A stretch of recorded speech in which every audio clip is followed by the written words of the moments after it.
Hey there, listeners. Welcome to Shit That Goes On in Our Heads, the podcast where we normalize conversations around mental health. That's right. I'm Dirty Skittles, and alongside my amazing co-host, Rex, we are here to share stories and tips from our incredible guests. Each episode, we deep dive into struggles and triumphs of mental health, offering practical advice and heartfelt support. Because no one should feel alone in their journey. Join us as we break the stigma and build a community of understanding and compassion. Tune in and let's start talking about the shit that goes on in our heads.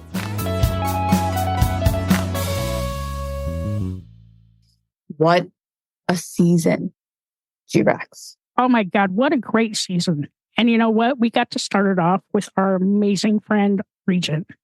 Yes, and I'm going to fangirl again because for those that are listening to that episode, Regent was somebody who I always looked at like, oh my gosh, who is this amazing force of a person? So to be able to talk to him in such a candid way I fangirled for like 10, 15 minutes.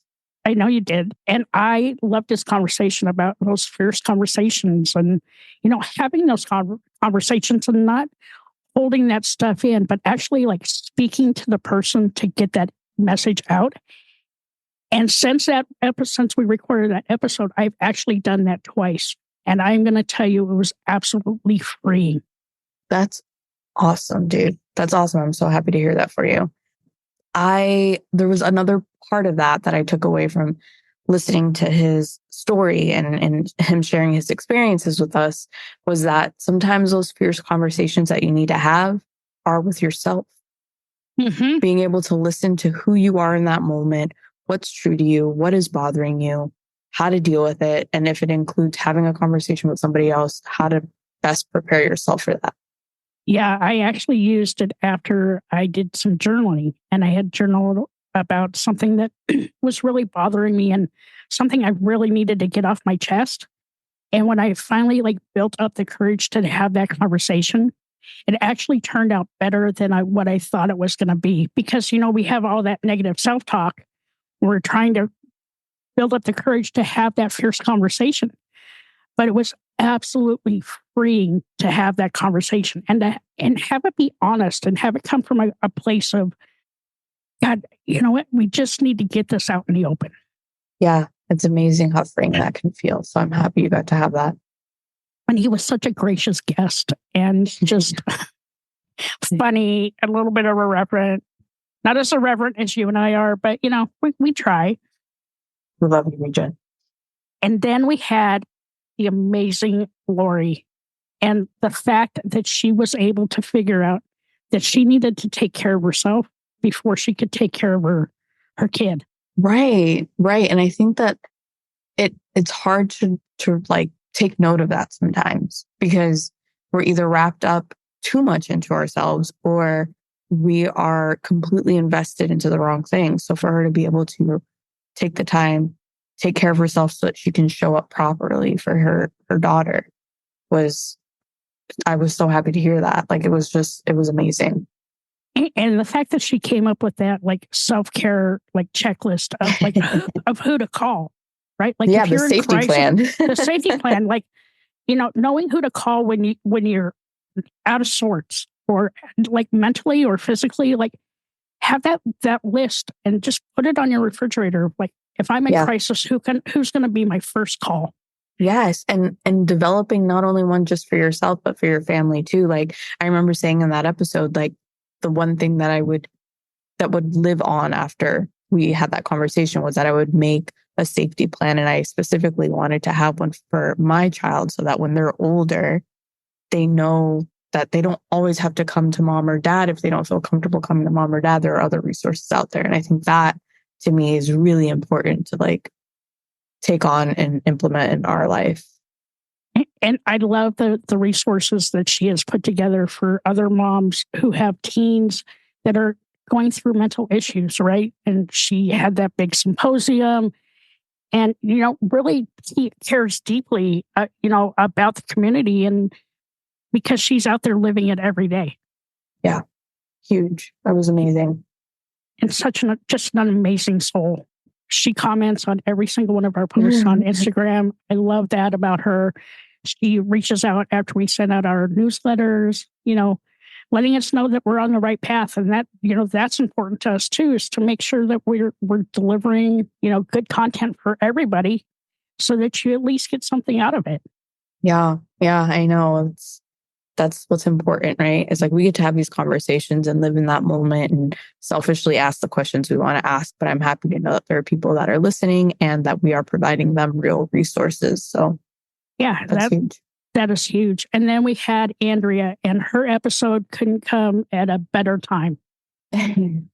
Yes. we both had friends.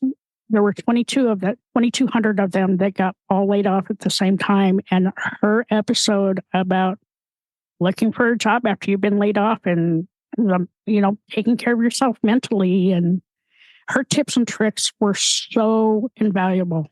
Yeah. And like the message of sometimes it's going to take hundreds of resumes that you're submitting into a job application before you find the right one that is ultimately the best fit for you.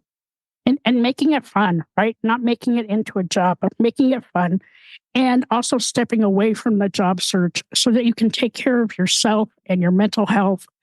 And, just be good to yourself, because it's such a hard thing to get laid off. I know that when I got laid off like over 20 years ago, it broke my heart. Yeah. But, we have such a great community of old coworkers that they're all working together to help each other out. And I think that that episode from Andrea really helped them to realize what an amazing community that we do have. That's the thing too. Like I remember hearing her episode back again, and I don't think I caught it in the moment, but afterwards listening to it again, the idea that just because you're no longer working together, that relationship with those people doesn't have to go away. Like the fact that she still has conversations with coworkers that they're not coworkers now, but they used to be coworkers and now they're friends, and like having that community, just like you said, I think is what will help you get through when it is really tough, to know that you're not alone and you have other people there that are cheering you on and like reposting, that you're open for work, and like just this whole community of like-minded individuals is important to remember during the tough times. And I love the fact too that she went and volunteered at the zoo, and got to act, like she actually knew what she was, and was happy, and like pretended like she actually knew what she was talking about. And, you could hear the joy in her voice when she talked about that, and, finally landing the job that she had wanted for a really long time. And my only hope is that, for our friends and coworkers that had lost their job, that they really took the time to listen to that episode and, got something out of it, so that it's not so hard to find another job. Yeah, I agree. And then we had Jeff. Oh, he was so much fun. He was he was the lawyer turned mountain climber. I know, but I liked his episode because it, in some way, and I feel like this is going to sound bad, but I liked the idea of getting outside of your comfort zone and taking risks, like maybe doing riskier type of things within reason, obviously, but just rediscovering certain aspects of who you are apart from like a big job that you had for X amount of years, right? Like stepping outside of that comfort zone, being a little risky, doing something a little crazy maybe. But finding so much joy in doing that too, and giving back to the community, and all the stuff he does for Nepal and the organizations that he's on the board at in Indiana. Like, just a super nice guy and an incredible writer and funny. Like, you wouldn't think that he was funny like when we first started recording, but he's got some really good stories, and he's just a good soul. Like, good for the soul. Like, he made me feel good after we were done recording, and I just really loved talking to him. Amazing. And then we had Zach. And Zach earned all the negativity in his life into something really good. Like, they make goat milk soap. That is probably some of the best goat milk soap I've ever used. Yeah, and they started that during such a tough time in the world. during the pandemic and working with his mom and kind of almost like rediscovering what is work during a pandemic. Because during that time, nobody knew what to do. Like we were all sort of just like, what happens now? So to be able to redefine almost who he was and what his purpose was and to be happier for it. For sure. Great. And then also, finding out that his wife was pregnant and then having to deal with the whole NICU during COVID. And like, he just approaches each day with a sense of happiness and being grateful for everything that he has and, working hard, but also playing, and we talked a little bit about, finding your inner child and how he finds that every day just by playing with his son. And how that's really important is that we remind ourselves that our inner child needs to come out and play every now and then. I've been really good about that this summer. My inner child has come out more lately than it probably has in about 10 years. But I like to play. Okay. I like to laugh. I need a bit irreverent, but I like to make other people laugh because, laughter is really good for your mental health.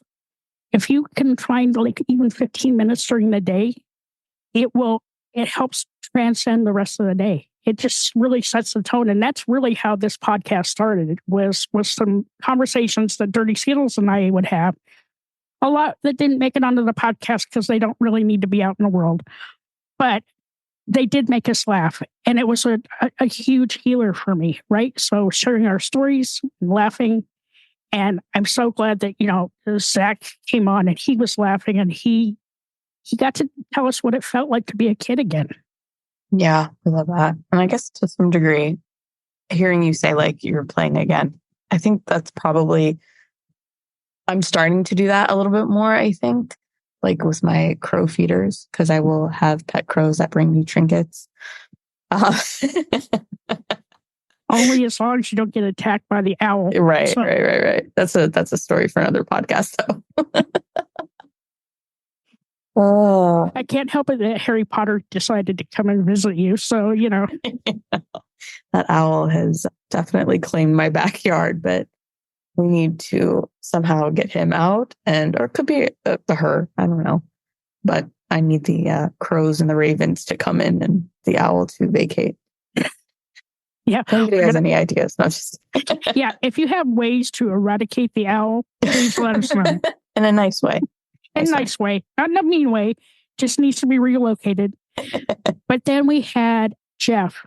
And Jeff was talking about his son that was born during COVID and really advocating for his son, during the time because, they're babies and they can't advocate for themselves. And, what a mental strain that put on him and his wife because during COVID, like you could only have one person in the hospital all the time. And, it was a tough time anyway, but then you add COVID and having your son in NICU at the time made it even worse.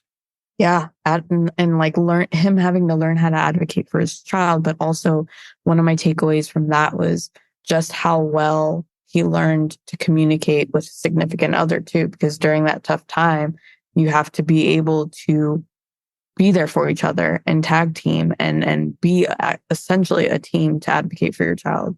And I remember hearing that and thinking like, wow, that's great that they were able to communicate so well because it's not always the easiest thing. Right. And they actually have a really good Facebook group too that, helps parents, just deal with real life stuff that comes up for parents. And also like the fact that they set up time so that they both have alone time away from the kids, right? So that they can recharge because I don't have any kids, but I can only imagine that the amount of time and energy that goes into raising your kids, but also needing a little bit of time for yourself. Yeah, because it's easy to get lost in something you love so much. So you need to remember who you are and take care of yourself first. Oh, that's a good lesson. Do you think you can remember that? Can you write that down? I want you to go back and listen to this episode again, okay? Maybe just frame that little You know line. what? That kind of is a perfect segue into Kate, because I remember talking with Kate and I don't exactly know what it was that was said that made me think of it, but I, for a while, wasn't quite sure why I liked doing this hobby that I do, which is essentially making t-shirts and cups and stuff like that. But the imagery on it is where my passion stems from, is like creating a fun image and putting it on something. And when we talked to Kate, her discussing different forms of therapy and art, I remember being like, oh, that makes sense, because I will listen to music and then produce whatever image the song shows up in my head. However it shows up in my head, I produce that as the art for the thing that I'm making. And then I realized, oh, that's probably why I love it so much, because it's a form of taking care of myself. And like, that's my selfish little hobby where I get to do that. And it's therapy for me. And, it's funny because the podcast is actually therapy for me, right? Like, I could just ride off to my little retirement and, be fine. But I get so much joy out of this, and not just the recording part of it, but the writing part of it, the learning part of it, and just really engaging with people. Like, we have more friends now than I ever thought I would have. And they're from all different walks of life. They're men, they're women. And I'm seeing different parts of myself, and it makes me smile. Like, yes, I had to go through some really bad shit to get here, but I'm so much happier. Like, I'm the happiest I've been in 20 years. And this is my form of creating. And, people will laugh, but like, even doing the show notes or doing the newsletter, I get to write. And over the summer, I've done a ton of writing. I'm more than halfway through my book. I spent the summer writing that middle chapter, and really getting those thoughts down on paper is huge. And, I have a goal. The goal is to have it completed by December 25th of 2024. And I'm 3/4 of the way there.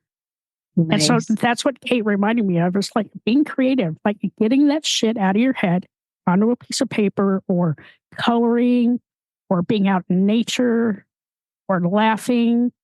She reminded me of being free, like all those things that like make you feel like a kid again. And that, that's kind of the theme of the summer, is be a kid again. Yeah, definitely. We also got to talk to Dr. Mo. Yeah. And for anybody who hasn't heard it, I would encourage you to go listen to her TED Talk, because in that TED Talk, I remember, and also when we spoke with her, one thing that I've been I feel, and I don't know if every parent does this, and I guess you don't even necessarily have to be a parent, but when something really important in your life is going to happen, putting thought into how exactly you will address certain situations that may come up. And for me, being a parent, I remember thinking, I have some really fucking crazy fears that I don't want my child to inherit from me, because I know they're crazy. Like my fear of whales, for example. Like, why? But talking to Dr. Mo, I remember learning from our conversation that is essentially how some fears are passed down to children, is by how their parents behave, or, their family members. And it's like a learned behavior. And it's serious, because it doesn't have to be like, you don't have to do that. No. And, the other thing I got out of that conversation is, I have a huge fear of the dentist. Right. Because that's what she does. But you know what? I conquered that fear. I found a really good dentist nearby. I was able to get the chip fixed on my tooth.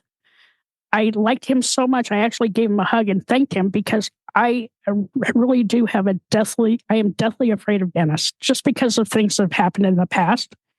But I liked him so much that I'm going back to get a cleaning. Like, 10, even 5 years ago, I wouldn't have done that, because I really dislike that. But she said those are normal fears. So, you know what? I kind of felt validated in the way that I feel. But I also knew that I wanted to get my tooth fixed, because there's other things coming up, later on this year for the podcast, where I actually am going to need to smile. And I didn't want people to see the chip in my tooth. Like the gap, I don't care about, but the chip on my tooth was very noticeable. So I wanted to say thank you to Dr. Mo, because she helped me conquer those fears. Yeah. And for me, that's huge. Yeah, you're overcoming them. That's big. And at 61, I'm still afraid of some stuff. Okay, All right, yeah, dentist. I'm a big baby. I totally get it, but they are built off of a foundation of like other things that happened, even 10 years ago with Dennis. So I'm okay with that. And you know what? I'm happy. I conquered a fear. Yeah, good for And you. and then we had Mary Kay, and man, she really inspired me. This woman went from, being an empty nester and having tons of anxiety around that to writing these incredible books. I got her series and I started reading it. Like I couldn't even put the book down. Like I'm not really an avid reader. I'm not like my wife. She'll read a book in a day, but I finished the first book in like 2 days. I couldn't put it down. That's awesome. Yeah, she really relearned who she was, right? And like embraced things that she enjoyed doing and made her passion a reality and wrote not just one, it's like there's a couple of these, right? Isn't it? It's a trilogy, right? A trilogy. So I mean, she's doing what she loves and she's so happy. And just not being afraid to share that with the world is really cool. Yeah. And, she was able to find something that worked for her anxiety and gave us a lot of good tips and tricks, to pass on to our listeners. And, having anxiety sucks. I didn't think I had anxiety until, I got a little older and, now I have to write shit down. Otherwise look, squirrel, I literally like, but I think, I just want to thank all our guests. You were all so vulnerable and so beautiful to have on the podcast. And you left us with really good life lessons. Yeah. Thank you so much for everybody who took the time to meet with us, put up with us and our weird questions. Hey, you're the one with weird and our questions. Potty mouths. I've been better with the potty mouth lately. Dude. A little. I don't know if I have. I feel like maybe, but not really. I don't know. Who knows? The listeners will let us know. The listeners will let us know when we've totally gone off the hook. But I couldn't do the podcast without Dirty Skittles. We still talk every day, before work, just to kind of set the tone for the day and, make each other laugh. And that's how I find out about the crazy owl story and, how Little Nugget's doing and, keeping each other, in a safe spot. And I hope that you all have friends out there that you can do that too on a daily basis because it helps me. What are you looking forward to next season? Wow, so many things are happening next season. I'm home for like a total of 8 days. For part of that, I'm doing a little bit of traveling for work and going to go see a conference. But I'm excited for all the great guests that are coming on. We have Heather's coming on, and we have Susan coming on, and we have I have to tell them everybody. Yeah, because I can't remember because there's still so many. But we have a bunch of stuff going on with the PR firm and new stuff coming out for the newsletter. Working on some new merch. We're getting a new vendor for the merch, so I'm super excited about that. And what about you, Dirty Skittles? I mean, I'm just excited to meet new people and hear their stories and see what other lessons I can selfishly learn from. So I'm excited. I'm excited just to even catch up with you, Yeah, me too. And, if there's somebody that you that our listeners really want to have on the podcast, let us know. You can go out to our website. We need to bring Candy back. Oh, Candy's coming back. Candy's coming back in November for sure. And Jack and Brad. Honey Badger's coming back. And we just have some incredible content coming out over the next couple of months. People that have overcome some really, really hard stuff and have come out on the other side happier than they've ever been. And so I'm super excited about that. Maybe we'll get Crazy 8 to come back and talk about his journey since we last spoke. I would love that because he is one of the most requested guests that we have that's asked to come back. Well, he's definitely gone through some shit, y'all. We'll see if he'll, if he's ready, I guess I should say. But you should follow him on Instagram because he's now making cutting boards and cheese boards, and they are freaking amazing. All handmade. I'll put his Instagram logo, Purple Heart Groove, in the show notes so that you can go follow him on Instagram. Yep, that's my pops. Just be nice.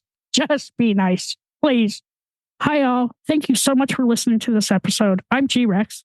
And I'm Dirty Skittles. Don't forget to subscribe, rate, and review this podcast. We'd love to listen to your feedback. We can't do this without you guys. It's okay to be not okay. Just make sure you're talking to someone.